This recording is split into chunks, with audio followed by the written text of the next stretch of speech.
On a Friday afternoon late last year, I got a phone call from Brian Dowd.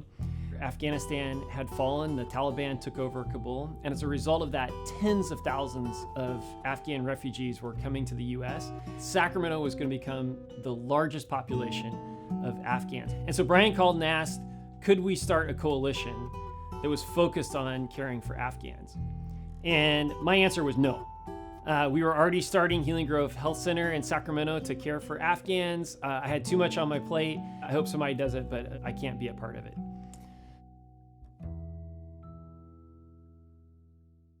In 2008, my wife, Dr. Angie, and I foster adopted 3 South Sudanese refugees into our family.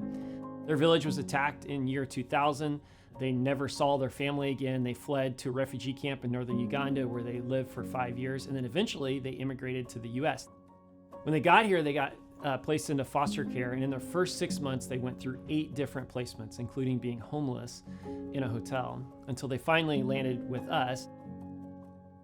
You know, when I look back and think about all the damage that was done in the first 6 months, it took us years as a family to recover from that, and thank God now we're doing well.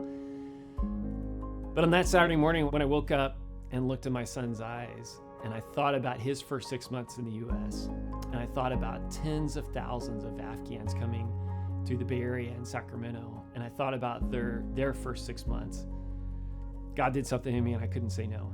And so I sat down on a Sunday afternoon and I typed out a 20-page PowerPoint presentation with a plan to stabilize Afghan families. What we did is we had this idea where we would pair up Iranian Farsi speakers who can communicate directly with Afghan Dari speakers and English speakers to go out in apostolic pairs and do it just like Luke 10, to find the person of peace, eat what's put in front of you, heal the sick, and declare the kingdom of heaven. By following the Luke 10 way to poverty alleviation, we've really been able to support and stabilize Afghan families at scale. We've gotten nearly 100 families a job so far. We've been able to provide vaccines to hundreds of kids to enable to get them in school. We've been able to provide nearly 1,000 household items to furnish homes that have nothing when Afghan families show up. We've been able to pray with hundreds of Afghans as they come and learn how to operate in the US. The time is short. We need to act now. People need help now. This is our chance to step in and love Afghans in their first 6 months here in the US.